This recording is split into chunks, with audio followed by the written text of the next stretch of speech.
Hello dear students, मैं आपकी teacher Kulbir Kaur. आज हम ज्योग्राफी का इम्पॉर्टेंट पार्ट डिस्कस करने वाले हैं। वो है layer of the earth atmosphere, जो एक इम्पॉर्टेंट पार्ट है। ठीक है जी, जिसके एग्जाम में क्वेश्चन पूछे ही जाते हैं। मैक्सिमम ये इसमें से क्वेश्चन आते ही आते हैं। ठीक है जी, चलो डिस्कस करती हैं। लेयर्स डिस्कस करने से पहले आपको ये पता होना चाहिए एटमॉस्फेयर क्या होता है।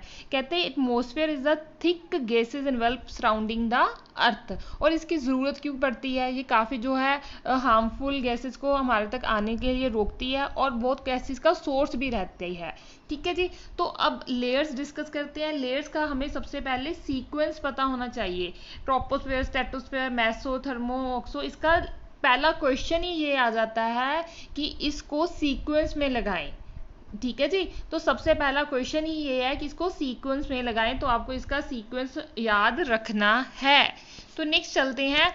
और नेक्स्ट क्वेश्चन हर एक जो सिर्फ मैं आपको वही डिस्कस करूंगी जो एग्जाम के पॉइंट ऑफ व्यू से जरूरी है। अब आज कॉम्पोजिशन ऑफ एटमॉस्फेयर। एटमॉस्फेयर में कौन कौन सी गैसें पाई जाती हैं और कितने कितने % है, वो इसका सीक्वेंस है। सबसे ज़्यादा नाइट्रोजन पाई जाती है। ये तो ऐसा क्वेश्चन आ जाता है, एटमॉस्फेयर नाइट्रोजन का % कितना रहता है।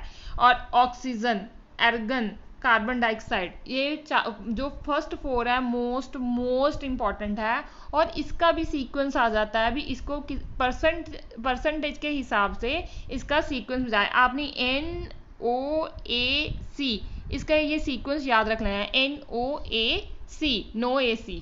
ठीक है जी, नो AC से आपने इसको याद रखना है। AC हमने नहीं चलाना है। गैसें वैसे ही हमें ठंडक दे रही हैं, तो कुछ गर्माइश दे रही हैं, तो आपने एक सीक्वेंस याद रखना है। NOAC। नाइट्रोजन सबसे ज़्यादा पाई जाती है। इसकी परसेंटेज भी बच्चा माइंड में रखनी है। ट्रिक आपको जो इजी लगे आप याद रख सकते हो, ऐसा कोई हार्ड एंड फास्ट रूल नहीं है। नाइट्रोजन कितना रहता है, ऑक्सीजन कितना रहता है, आर्गन कितना रहता है और कार्बन डाइऑक्साइड कितना रहता है, इसको भी एक बार नज़र में रखना है। इनको भी नहीं भूलना है। तो फर्स्ट 4 तो याद रखने ही रखने हैं। पहले तो लेयर्स का सीक्वेंस, फिर उसमें एटमॉस्फेयर में कितनी कितनी हमारे गैसेस कितनी % है, उसका आपको सीक्वेंस पता होना चाहिए। क्लियर? तो नेक्स्ट चलते हैं। लेयर्स डिस्कस करने से पहले मैंने आपके साथ एक पिक्चर डिस्कस करना चाह रही हूँ, जिससे आपको बहुत अच्छे से समझ आ जाएगा कि लेयर्स कैसे हैं और क्या क्या इसका सीक्वेंस रहेगा और कितने कितने किलोमीटर तक ये इसका फैला रहेगा। तो आप देख पा रहे हो, जो सबसे पहले क्या है, ट्रोपोस्फेयर। सबसे पहले जो नीचे है इसको फर्स्ट लेयर भी बोल देते हैं। ठीक है, लोएस्ट लेयर भी बोल देते हैं, किसी भी नाम से आते हैं। और मैक्सिमम क्वेश्चन है जो ये फर्स्ट 2 में से तो रहते ही रहते हैं। ट्रोपोस्फेयर, स्ट्रेटोस्फेयर में क्वेश्चन आप प्रीवियस एग्जाम क्वेश्चन उठा के देखो, आपको इसके रिगार्डिंग क्वेश्चन डेफिनेटली मिलेंगे ही मिलेंगे। ठीक है जी, तो सबसे पहले ट्रोपोस्फेयर रहेगी। ट्रोपोस्फेयर का क्या है, 10 किलोमीटर तक है। स्ट्रेटोस्फेयर है, 50 किलोमीटर तक जा रही है। मेसोस्फेयर है 80 kilometre. Thermosphere 700 kilometre. Then exosphere. और ये टेम्परेचर बताया हुआ है कि हर एक लेयर में किसी में बढ़ रहा है, किसी में कम हो रहा है, और ये आगे हम सारा डिस्कस करेंगे। और ट्रोपोस्फेयर में ये एयरक्राफ्ट, क्लाउड्स, माउंट एवरेस्ट, ये इसका पार्ट आ जाता है। ये मैटर्स हैं, ये मेसोस्फेयर में आ जाते हैं। और जो हमारा स्पेसक्राफ्ट रहते हैं, ऑरा रहते हैं, थर्मोस्फेयर में रहते हैं। जो सैटेलाइट्स हैं वो एक्सोस्फेयर प्लस थर्मोस्फेयर में ही रहते हैं। हमारा मैक्सिमम ये हम देखें, जो हमारा एटमॉस्फेयर है 600 माइल्स बोल सकते हैं या 1000 किलोमीटर तक जाता है। पर हमारा जो इफेक्टिव एटमॉस्फेयर रहता है वो मैक्सिमम 29 किलोमीटर में ही 97% इफेक्टिव एटमॉस्फेयर यूज़ होता है। बाकी कम यूज़ होता है। कि इफेक्टिव जो है वो 97 है, वो 30 किलोमीटर के घेराव में ही हमारा वो इफेक्टिव एटमॉस्फेयर है। तो फर्स्ट लेयर से हम डिस्कस करते हैं। इस डायग्राम को अपने माइंड में रखना है, इसका स्क्रीनशॉट ले लीजिए और बाकी जो मैं आपको करवा रही हूँ उसका नोट्स बना लीजिए। इसका स्क्रीनशॉट लेके रख लिए, आपको माइंड में रहेगा कि कैसे है। एक बार आप पिक्चर को ही देख लेंगे ना, एक बार समझने के बाद आप पिक्चर को ही देखेंगे तो आपको सारा माइंड में आ जाएगा ये क्या क्या है। ठीक है जी, तो फर्स्ट में चलते हैं ट्रोपोस्फेयर। ट्रोपोस्फेयर क्या कहते हैं, it is the lowest layer. तो सबसे फर्स्ट क्वेश्चन यही है आपका, पेपर में क्वेश्चन में आ जाता है कि लोएस्ट लेयर बताइए। तो आपको अगर सीक्वेंस पता होगा तभी आप ये क्वेश्चन अटेम्प्ट कर सकते हैं। तो फर्स्ट होगी हमारी ट्रोपोस्फेयर। तो कहते हैं फर्स्ट लेयर, इसको फर्स्ट लेयर भी बोल देते हैं, लोएस्ट लेयर भी बोल देते हैं। ये 2 क्वेश्चन आपके कंप्लीट हो गए। It extend to height 18 kilometre at the equator, ये इक्वेटर से लगाए तो 18 किलोमीटर तक इसका फैलाव है, और 8 किलोमीटर एट द पोल्स, अगर पोल से लगाएं तो इसका 8 किलोमीटर तक फैला रहता है। ठीक है जी। तो नेक्स्ट क्या है, कहते हैं it in this layer temperature decrease with height. इसके साथ क्या है, जैसे जैसे हम हाइट पे जाते जाएंगे, बढ़ते जाएंगे, जैसे आप पिक्चर में देख पा रहे हो कि ये ट्रोपोस्फेयर है, जैसे जैसे हम बढ़े हैं माइनस में जा रहा है टेम्परेचर, तो क्या होगा, हमारा टेम्परेचर वह डिक्रीज होगा, हाइट के साथ डिक्रीज होगा। आपने ये चीज माइंड में रखनी है, तो ये भी क्वेश्चन आ जाता है। कहते इस लेयर में क्या होता है, क्लाउड्स, स्नो, रेन, इस लेयर में ये क्लाउड्स, जो क्लाउड्स हैं सारे ये ट्रोपोस्फेयर में है। तो हमारी जो लाइफ है ये ट्रोपोस्फेयर में ही एग्जिस्ट कर रही है। Cloud, snow, rain, and it is a wettest layer of the atmosphere, इसको वेटेस्ट लेयर भी बोला जाता है। ठीक है जी। कहते हैं temperature in this layer get colder at is rise above the earth. मैं आपको पहले ही बता चुकी हूँ, जो जैसे जैसे हम ऊपर जाएंगे तो टेम्परेचर कम होगा, वो कोल्डर हो जाएगा, ठंडा होता जाएगा जैसे जैसे हम ऊपर जाएंगे। It could get colder by 6.5 degree Celsius per kilometre की हाइट के हिसाब से 6.5 डिग्री सेल्सियस ये ठंडा होता जाता है। However the change of temperature with height varies based on whether, ये वेदर के हिसाब से चेंज होता रहता है। तो आपको ये समझ आ गया ट्रोपोस्फेयर में क्या क्या पड़ने वाला है, लोएस्ट लेयर, फर्स्ट लेयर, और ये किलोमीटर, और ये हमारा टेम्परेचर डिक्रीज होता जाता है, इसमें क्या क्या लाई करता है, क्लाउड्स, रेन, स्नो, और ये वेटेस्ट लेयर है। तो नेक्स्ट चलते हैं इसमें और क्वेश्चन। कहते हैं troposphere contain the 75% of all the air and water vapour of the atmosphere. जो पूरे एटमोसफेयर के एयर और वाटर वेपर है उसका 75% ट्रोपोस्फेयर में ही कंसिस्ट करता है। ठीक है जी। The layer after the troposphere, अब कहते हैं ट्रोपोस्फेयर के बाद कौन सी लेयर है, हमने पिक्चर में देखा था कौन सी लेयर आएगी, stratosphere, and the boundary that, जो बाउंड्री है ट्रोपोस्फेयर और स्ट्रेटोस्फेयर में उसको किस टर्म्स में जाना जाता है, ट्रोपोपोज। ट्रोपोपोज जहाँ खत्म, ट्रोपोस्फेयर जहाँ खत्म होती है और स्ट्रेटोस्फेयर जहाँ से शुरू होती है, जो बाउंड्री है उसको नाम दिया गया है ट्रोपोपोज। क्लियर। कहते troposphere extend about 10 kilometre 6.2 miles, जिसे हम कह देते हैं अबव द सी लेवल। कहते सी लेवल से 10 किलोमीटर तक का इसका फैलाव है। And the height of troposphere changes with latitude and the season, जो इसकी हाइट है थोड़ी बहुत जो है वो लेटीट्यूड और सीजन के हिसाब से चेंज होती है। ये सारे मेन क्वेश्चन हो गए अबाउट द ट्रोपोस्फेयर। जो हमारे कोई भी आप एग्जाम दे रहे हो बच्चा, आप एसएससी में कितने एग्जाम आते हैं, सीजीएल का, हमारा सीएचएसएल, एमटीएस, और आप स्टेट के एग्जाम देते हो, आप जिस भी स्टेट से बिलोंग करते हो, तो जो स्टेट के एग्जाम रहते हैं उसमें स्टैटिक जीके रहती है। मैक्सिमम बच्चों को ज्योग्राफी मुश्किल लगती है। अगर आप एक एक टॉपिक करके उसको पढ़ोगे और उसके नोट्स बनाओगे, और मैं हर बार बोलती हूँ उसको कम से कम 7 बार आप रीड करो, एक ही टॉपिक को 7 बार रीड करो। ऐसे नहीं एक बार में बैठे तो मैंने 7 टाइम रीडिंग करनी, डेली रीड करो उसको, तो वो आपके माइंड में अच्छे से बैठ जाएंगे और आपका एग्जाम फर्स्ट अटेम्प्ट में आप क्लियर कर सकते हो। ठीक है जी। तो नेक्स्ट लेयर की बात करते हैं, that is stratosphere.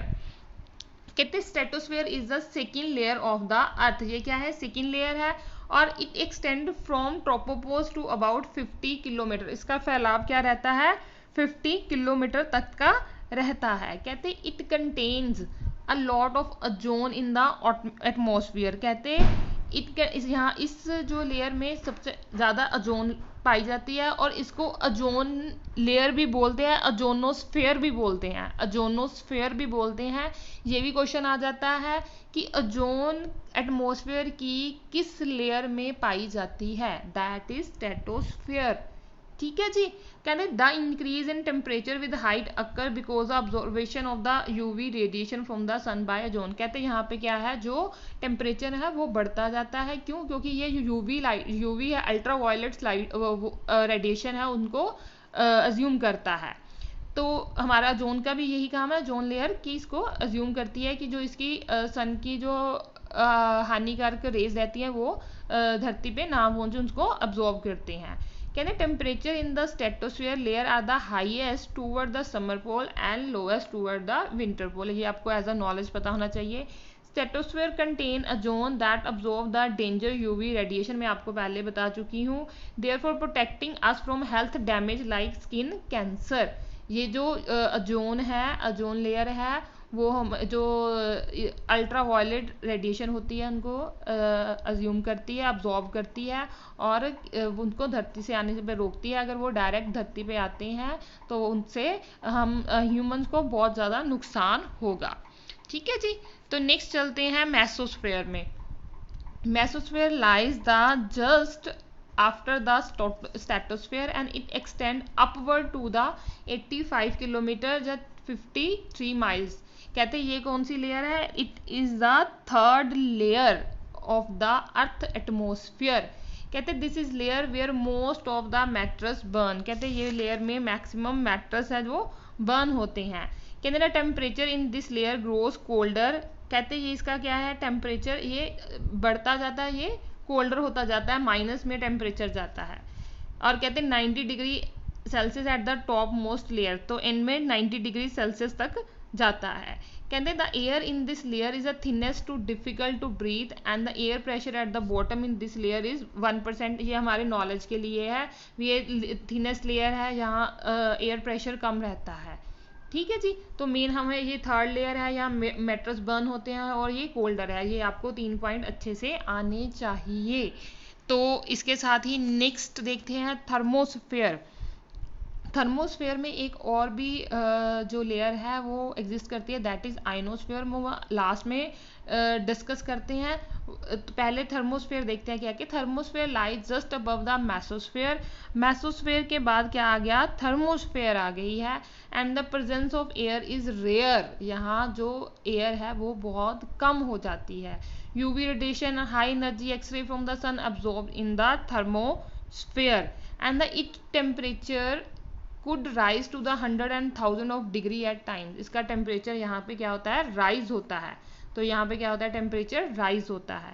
As the air in this layer is far too thin and it could feel freezing cold, the thermosphere appear more like outer sphere from the earth atmosphere। ठीक है जी। यानी satellite orbit around the earth with in the thermosphere. जो satellite हैं वो thermosphere में ही घूमते हैं। Thermosphere जो उनका ऑर्बिट रहता है वो थर्मोस्फेयर लेयर में रहता है। और जो रेडियो वेव्स रहती हैं, जो रेडियो वेव रिफ्लेक्ट करती हैं, तो वो सारा थर्मोस्फेयर से ही आती हैं। तो ये हमारा क्वेश्चन आ जाता है, रेडियो वेव कहाँ से रिफ्लेक्ट करती हैं या सैटेलाइट्स कहाँ एग्जिस्ट करते हैं? तो उसका आंसर क्या रहेगा? थर्मोस्फेयर। ठीक है जी।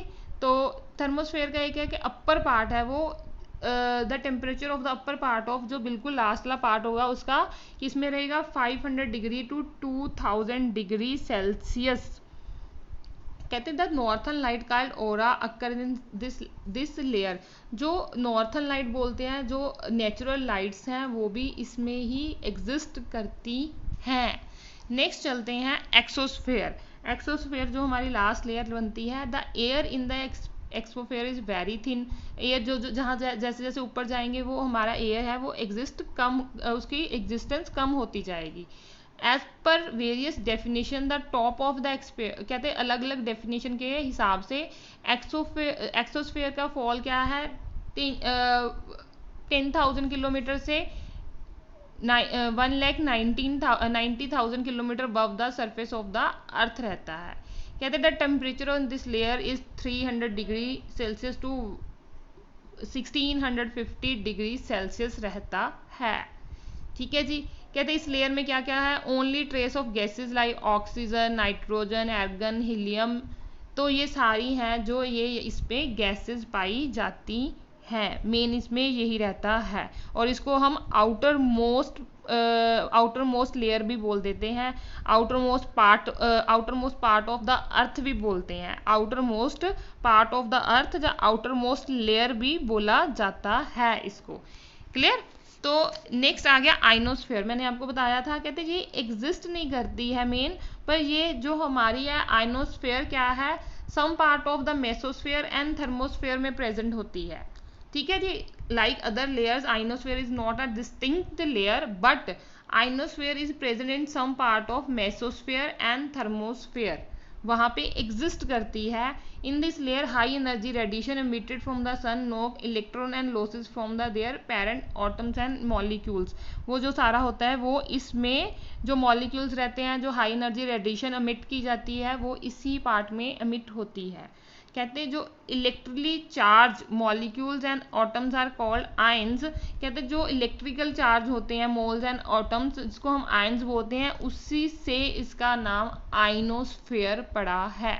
ठीक है जी। तो ये मेन नहीं है, तो इतना ये मेन नहीं है। तो हमारी जो पीछे हमने जो पढ़ी हैं 5 लेयर्स वो ज़्यादा इंपॉर्टेंट है। मैं एक बार आपको डायग्राम से फिर दोबारा जो बोला है आपको अब समझ आएगा ज़्यादा अच्छे से कि हमारा सबसे पहले क्या है, ट्रोपोस्फेयर, जिस पे लाइफ एग्जिस्ट करती है। इसको हम लोएस्ट लेयर बोलते हैं, फर्स्ट लेयर बोलते हैं, क्लियर, जहाँ क्लाउड्स वगैरह ये सारे एग्जिस्ट करते हैं।